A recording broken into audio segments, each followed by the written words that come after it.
Toronto, Dad Bod Bootcamp. Welcome to another day of the vlog. It's going to be an extremely exciting day. We have a closing with my man Tyler Powell. Stay tuned. Let's go.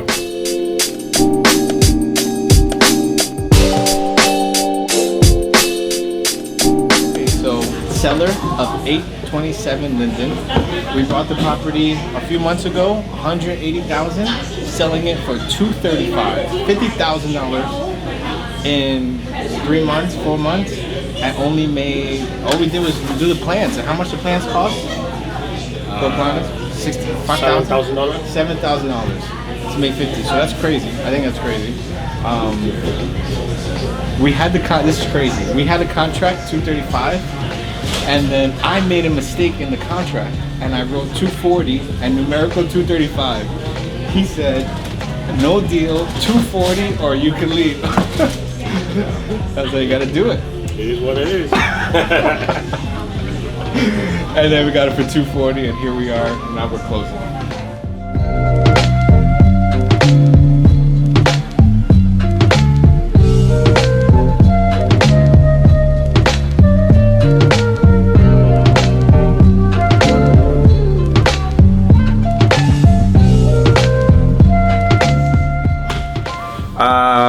You saw the closing statement? You saw this? No. Okay. All right. Just wanna be sure for the architect. He said he's gonna be responsible for finish paying the balance. Right. Well, you paid. So you paid. I paid to start.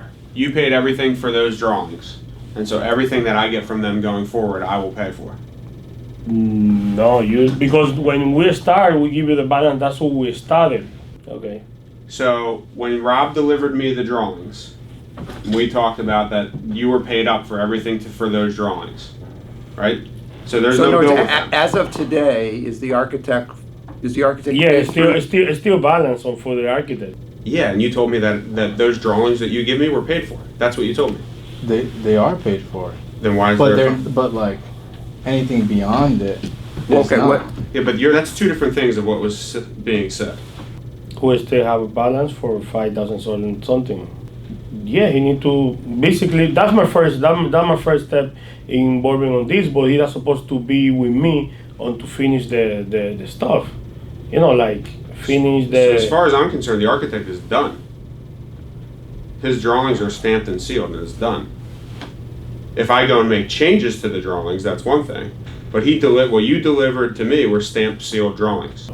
Who's the? I talked to the architect. That's what I'm saying. We did too on the phone. Like, Yeah. I talked to the architect and they said that they were good. Up to today's date, when we spoke to him, up to today's date, plans are done and we're paid up. And the buyer will take over the rest. All right, who's the architect? So he was working with me. He was working through all the process. That's the only thing I'm paying my end. I told you already. That's not what was conveyed to me. What I was conveyed was, and I have it in writing, I believe. What I was conveyed was. I mean, and it's in our contract. Yeah. That I would take any continued expense, but from that point forward, all the work prior. I thought the architect still had more work to do, and that was the balance. And we were paid up for our stamped drawings. We're paid up. Yeah, that's what my impression was too, because I talked to them. Okay. And I'm pretty sure that they said that they, the drawings that you had, that was paid for. Right. I don't know. That's my first time working with architect. I have no idea how everything works. Yeah, and when we talked about it, you and I were on the same page of. I thought we were on the same page. I thought it was very clear. Yeah, everything is paid up. Right. Okay, so what you guys provided for in the contract says that you agree that whatever all work of the architect is, you were supposed to pay for. But that's not what I explained to you. As I told you, I still have a balance. I feel like we have to see the contract of the architect, because the day we signed Let me put it this way. At this point, what I need to do in order to get clear title is the architect has to get paid at this point. Now, if it you know, if what you're saying is that there's work that included in what he's billed you is for stuff to be done going forward, then the architect owes you some money back because there's some work you're going to tell him don't do. All right, so who's the architect? So we can let's reach out to them and clear up whatever confusion there is. Hello? Yes. Hi, may I speak with John Lee? We're at a closing where one is selling the property. The questions come up as to whether there's work that you guys have, the bill that he has outstanding for about $5,000 from your office. Yeah, correct. Is that all work that's done in place, or is some of that for work to be done? No. We only bill for work that was done. The fact that we're changing who the owner is doesn't impact you guys in terms of that, you know, that As wanted. long as we're paid in full, that's fine. And Okay. those, you know, like I said, that we only bill for work that was done. Yeah, it's $52.72 total. Act. Okay, no problem. Let me know if there's anything else I can do. Okay. All righty. Okay. Bye. If they gonna buy the property, they need to buy the stuff because they gonna use the plan. I understand that, but I can only go by, this is what you guys signed on, you know, when you re-signed, you know, in September. I'll be right back. Let me see if we have money yet. And he may have done, it may be when they did it, that they did a lot, you know, that the architects. No, they didn't. Okay, so somebody at some point. Yo hablo un poquito, pero cuando tú hablas muy rápido no entiendo. Oh, that was good. Estudio para 10 años, pero me olvidé mucho. You're gonna witness firm. ¿Todo habla bien? Yeah. Hey, it's good to meet you. Hey, what's your Mr. Tillman? Thank you.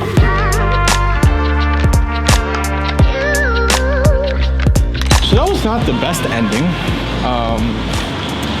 There was a outstanding architectural bill that I thought I put in the contract correctly.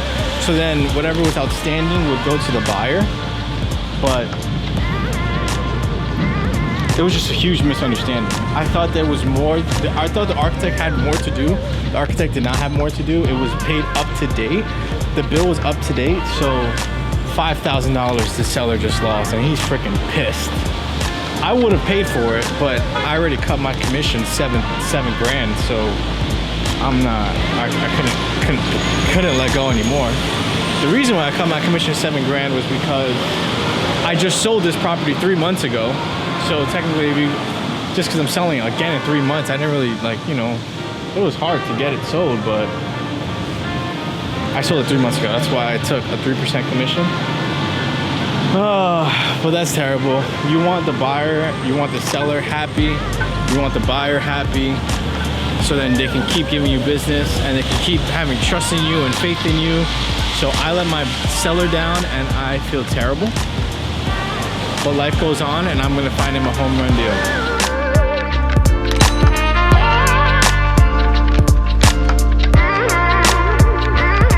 Vlog gang, we're gonna show you guys how to go from 300 to 1.4 million in 3 years. Featuring the star guest. It's the cap rate game, right? Who knows the cap rate game? What does a cap rate mean? So do you think I'm gonna give you my definition, you tell me if I'm right. Go ahead. Net income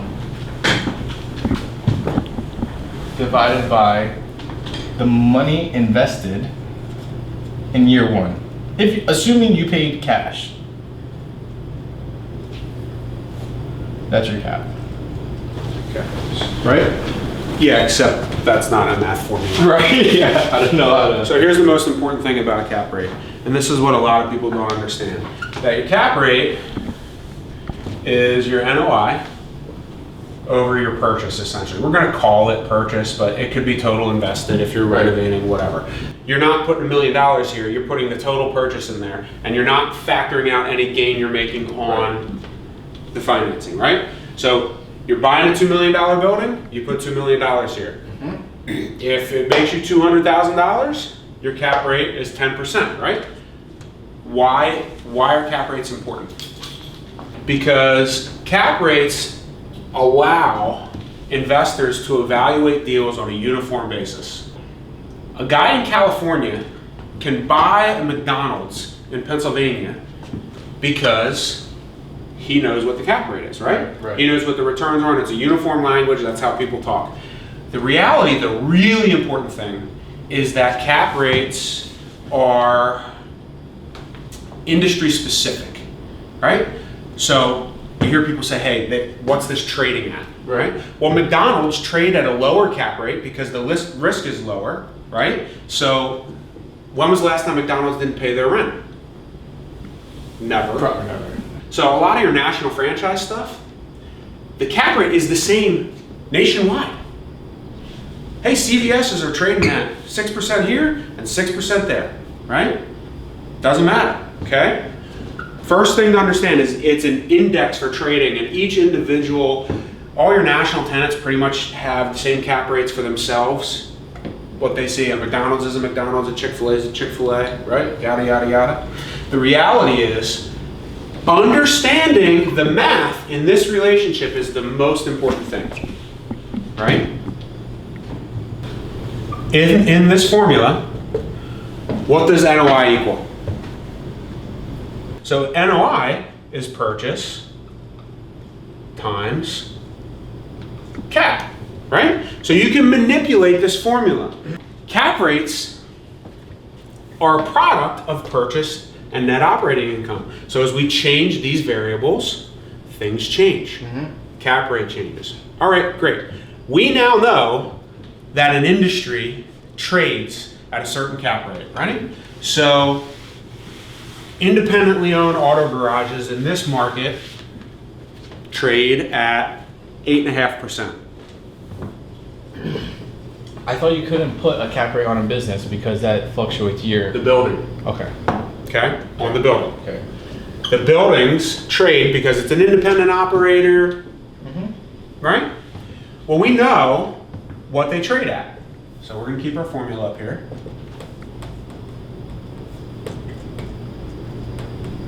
Okay?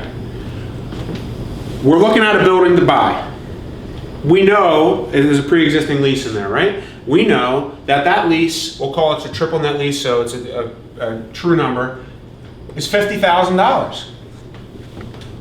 I'm looking to buy that building. How much should I pay for it? Who can do that math? Right, so what do I have to do? I'm going to manipulate the formula. I'm going to take 50,000 divided by 0.085. Okay? So we've just determined 588K. Okay?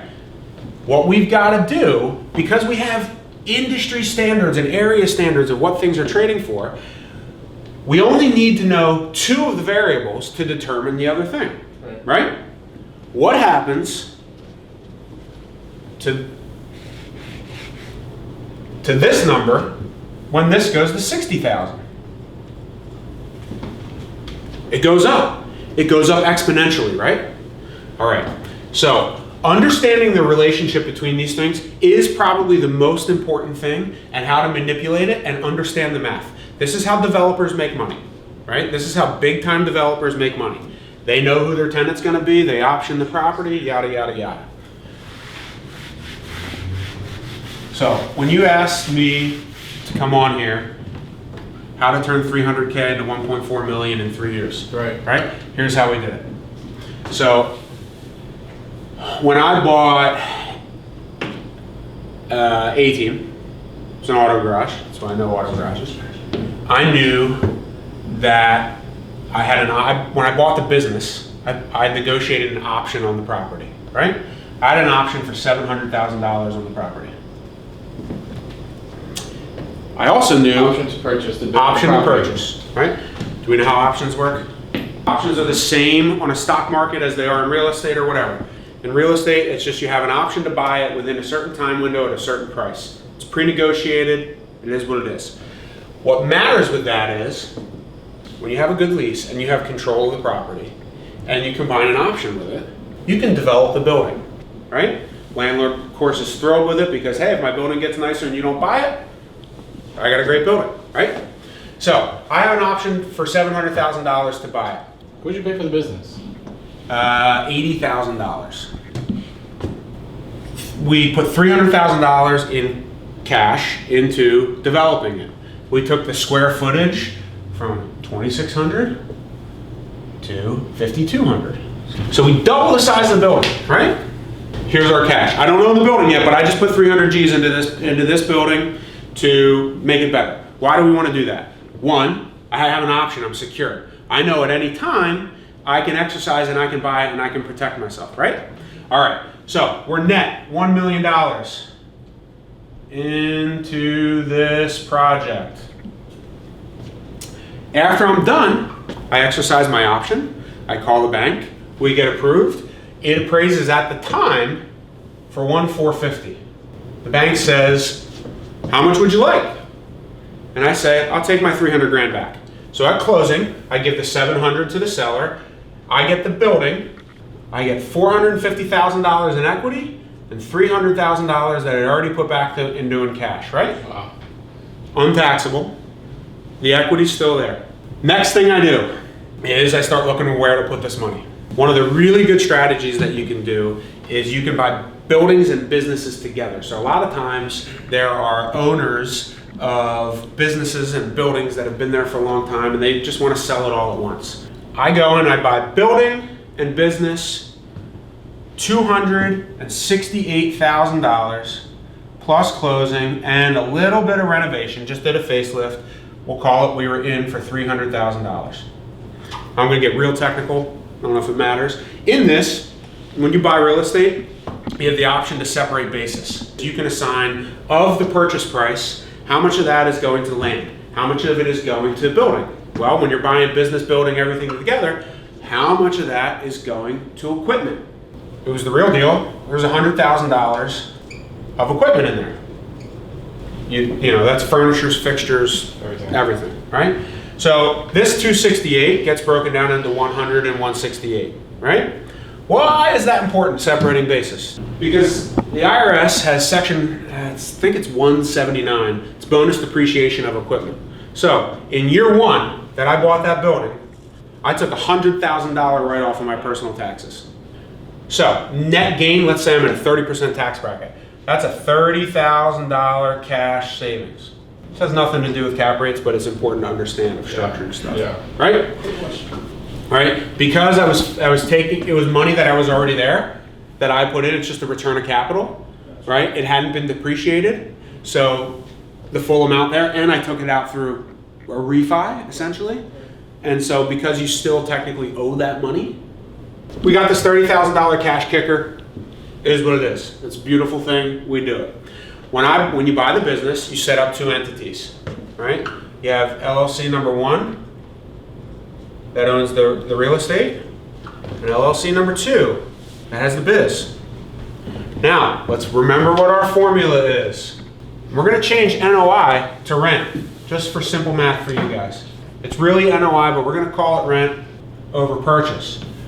Now, I'm going to change the way you think about it. That purchase, we're going to go rent to sale.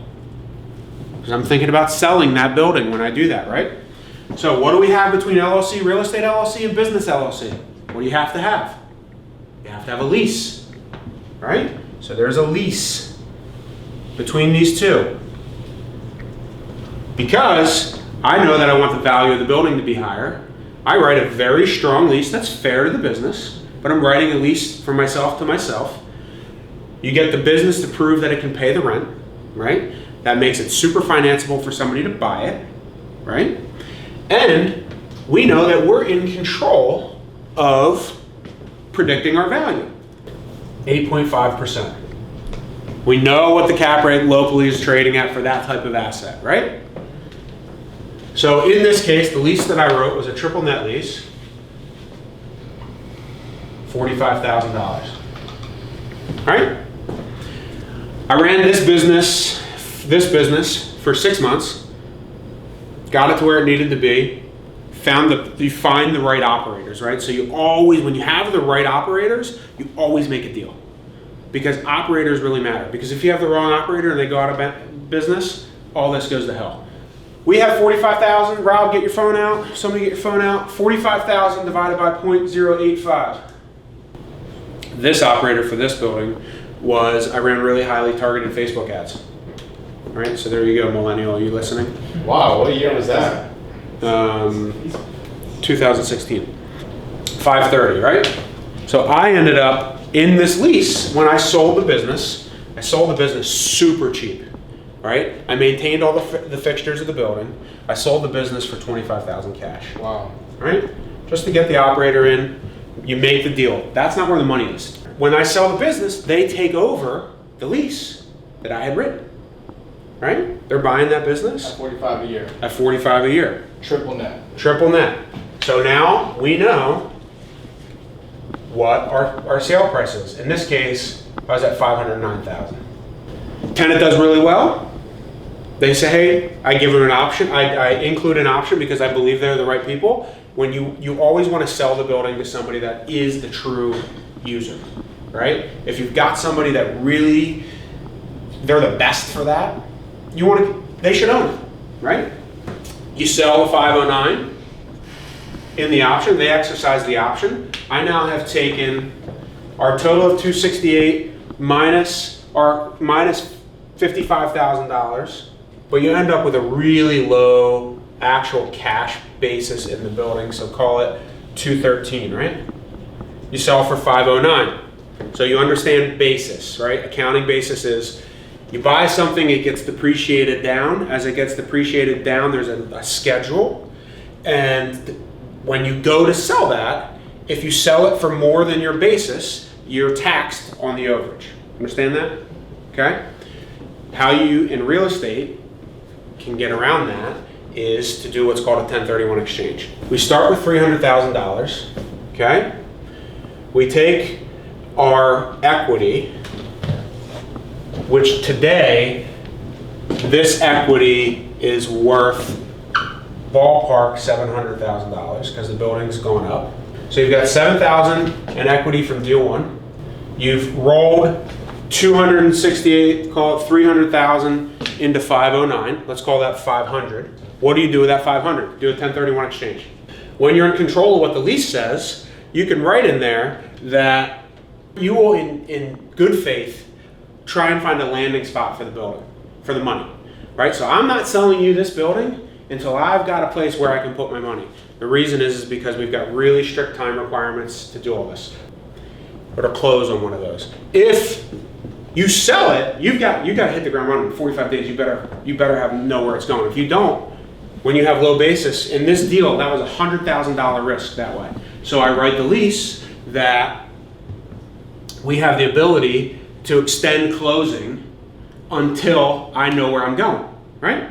I know where I'm going, we execute the deal, we take this $500,000, it's cash, we roll it into the next project. The next project, we ballpark bought for $250, we did what's called a reverse 1031. $250 of the 500 comes into the building, and $250 of the 500 goes into renovations and uplift, right? Now here's the deal. When you're evaluating what that deal is, this is going into, we're turning into 7 luxury apartments, right? 7 luxury apartments, we know what the rents are gonna be. We know what the expenses of the building are. We know all those things. It tells us that in our cap rate formula, we can start to fill stuff out, right? What's a cap rate for luxury multi-units in the valley? 7.5, 8. All right, let's call it 7% just for simple math. 7%. We now know we did the work of what it's going to be net operating income, right? In this case, we're going to call that $85,000. Do the math. What's the sale worth on it? What's your equity? Because you got no debt. What's your equity in that now? 1.2. It's a little high, right? Mm-hmm. So in reality, I think the 7% you can't bank on. I think the 7%. You write it as 10, right? 10%? Yeah, that's what I was saying. It's 850. Right. From deal one, we have 700K in equity. From deal two, we took our 300K, we rolled it up into 500, we exited via 1031 exchange, minimal tax impact. Pennsylvania, you have to pay state income tax, you don't have to pay federal. We've done deal two, so we've got 700, and now we have a finished asset worth 850. So really it's 300K into 1.55 million, 3 years. The takeaway is you have to understand the relationship of how this stuff works. You use that to your advantage. You know an industry, you control leases, you use tactics like buying them together and splitting. You work through this, and there you go. That's how you take $300,000, turn it into 155. Well, folks, I hope you guys enjoyed the vlog. It was extremely valuable. Tyler is a freaking animal. And subscribe, like it, share it if you found anything of value. And I'll see you on the next one.